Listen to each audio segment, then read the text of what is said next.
I've said it before and I'll say it again. The first rule of compounding is simple. Never interrupt it unnecessarily. And the fastest way to interrupt compounding is to lose money. Sounds obvious, doesn't it?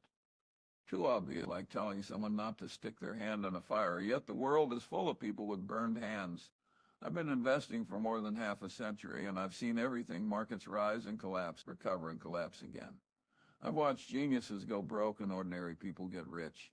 And if I had to boil it all down to one single idea, it would be this: the people who survive are the ones who avoid stupidity better than they chase brilliance.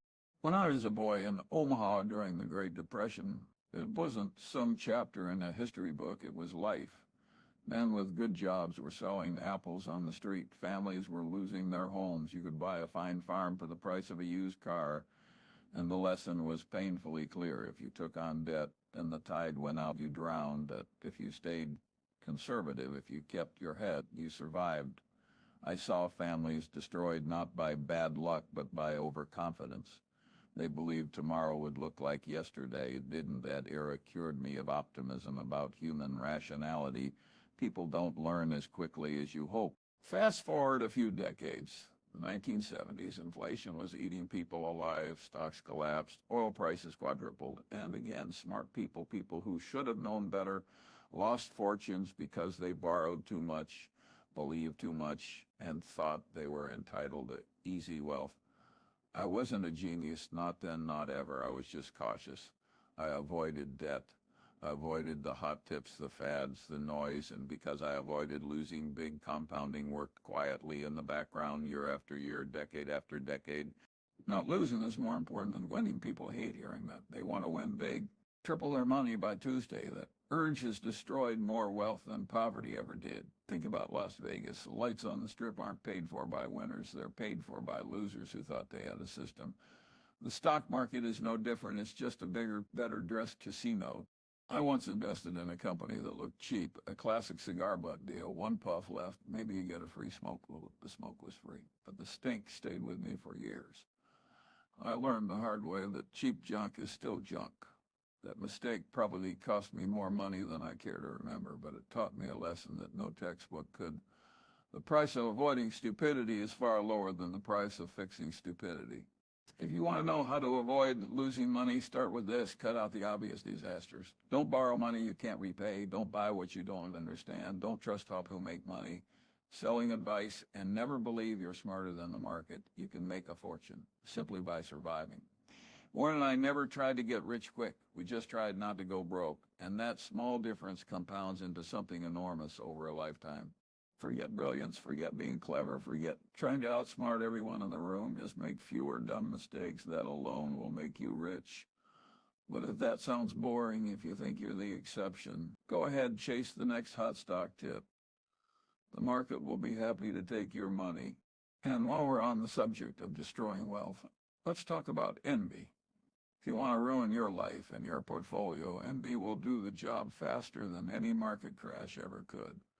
Envy is the dumbest sin that doesn't even make you feel good. Lust can be fun. Gluttony at least tastes good. Pride feels nice for a while, but envy is like drinking poison and waiting for the other person to die. I've seen people make perfectly good money, live perfectly decent lives, and end up miserable because someone else did slightly better. Their neighbor drove a nicer car, their classmate bought a bigger house, their colleague got rich faster. Suddenly, they weren't content anymore. They started taking stupid risks just to catch up. That urge destroys investors. Instead of sticking to sound principles, they chase whatever's working for someone else. Tech stocks in the 1990s, real estate in 2006, crypto in 2021. Different decades, same stupidity. Warren and I never wasted time on envy. We didn't care if someone else doubled their money while we sat still. We knew sitting still with the right asset was often the smartest move of all. It's not easy, but it's simple. During the dot-com bubble, everyone was bragging about internet stocks. We looked like fools for staying out. Some of those stocks went up tenfold in a year. Our friends were paper rich while we looked boring and old-fashioned. Well, a couple of years later, most of those paper fortunes turned to ashes, and boring old Berkshire Hathaway just kept compounding. Envy cost those people fortunes. They weren't satisfied with their own game, so they copied someone else's badly. They thought they could leapfrog their way to glory. Instead, they jumped off a cliff. Envy also makes people miserable long before it makes them broke. I've known men who couldn't enjoy their yachts because someone else had a bigger one. That's not wealth, that's slavery. Someone will always be getting richer faster than you. So that one line can save your agency and maybe your fortune. Because here's the truth. Most envy-driven moves look like brilliance for a short time. You get lucky, you brag, people think you're a genius, then the tide goes out and suddenly you're exposed naked, broke, embarrassed. You don't need to win every race. You just need to stay in the game. The person you envy today might be bankrupt tomorrow, and if you're sensible, you'll still be standing. So stop blocking at the scoreboard. Focus on your own game. The race is long, and most runners won't finish. Your only job is to stay in the race without tripping over your own stupidity. That's how you win, by not trying to keep up with the idiots. Let's talk about overconfidence, the silent killer of wealth, health, and common sense. When you're young, overconfidence just costs you a few years and maybe a few $1,000s. By 60, it can cost you everything. The problem is simple. Success fools people. A few decisions, a few lucky breaks, and suddenly you start thinking you've cracked the code. You haven't. The world just hasn't punished you yet.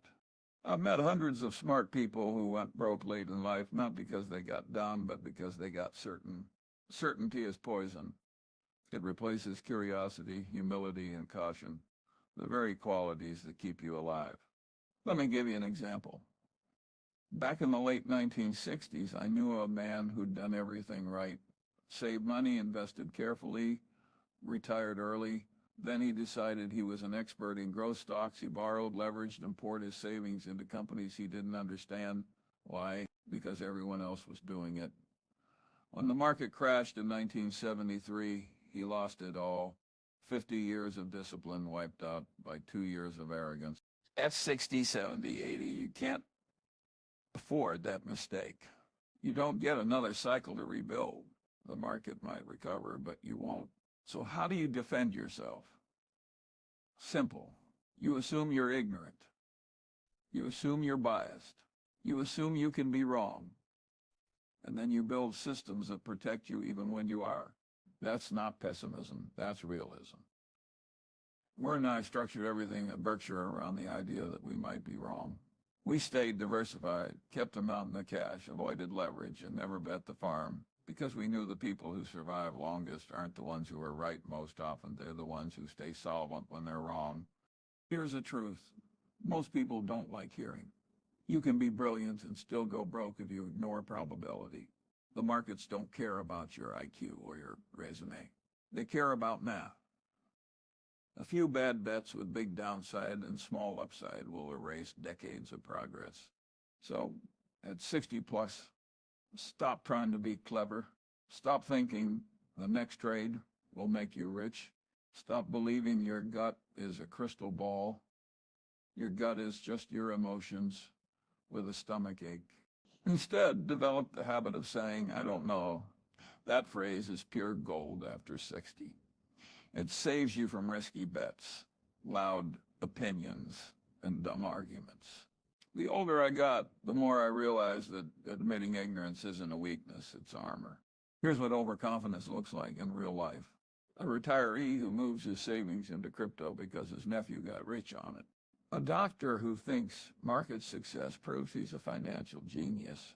A man who mistakes a 10-year bull run for his own brilliance. And here's what humility looks like. Someone who sticks to boring index funds. Someone who doesn't touch leverage. Someone who says enough and means it. Humility won't make you famous, but it will keep you free. Here's a rule that saved me countless times.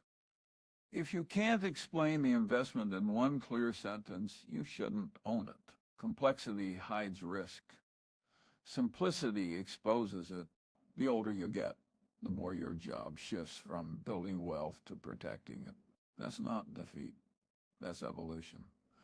When you're 30, you can swing for the fences. When you're 70, you just need to stay on base. Because here's the hard truth. Past a certain age, the goal isn't getting rich. It's staying rich, staying sane, and staying alive. And that requires humility, the rarest form of intelligence there is. Let's talk about work and why most people never escape it. When you're young, you think work is about climbing, titles, promotions, a corner office, maybe your name on the door. You spend decades trying to move up a ladder that, if you're not careful, was leaned against the wrong wall to begin with. See, there's a huge difference between working for a living and building a life. Most people never figure that out. They trade their time for money, then trade their money for distractions, then wonder why their toe feel empty. The problem isn't that work is bad, it's that most people pick the wrong kind. They pick work that pays instead of work that compounds. When I say compounding, I don't just mean money. I mean reputation, skill, relationships, the invisible assets that multiply quietly in the background while you sleep. That's how you build freedom, not by hustling endlessly, but by building things that keep working when you don't. You can spot the difference easily. Employees ask, what do I get paid this month? Owners ask, what am I building this decade? Employees think in paychecks. Owners think in principles. Employees chase recognition. Owners chase resilience. Now, not everyone can own a business, but everyone can think like one.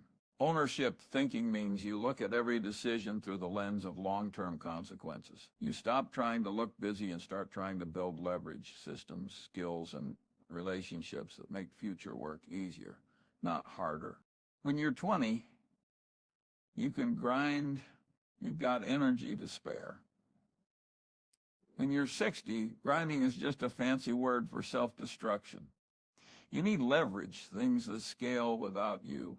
That might mean owning equity, building trust, or mastering a skill so rare the world pays you just to keep doing it. Warren and I built Berkshire that way.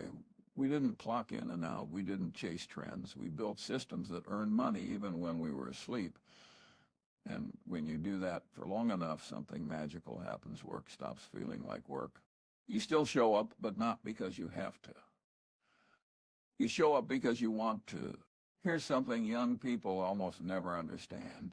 You can't buy independence. You have to build it. No paycheck will ever make you free. Only ownership will. Ownership of assets, ownership of your decisions, ownership of your time. And here's the trap most people fall into: lifestyle inflation. You make more, you spend more, and before you know it, you're on the same treadmill at a higher speed.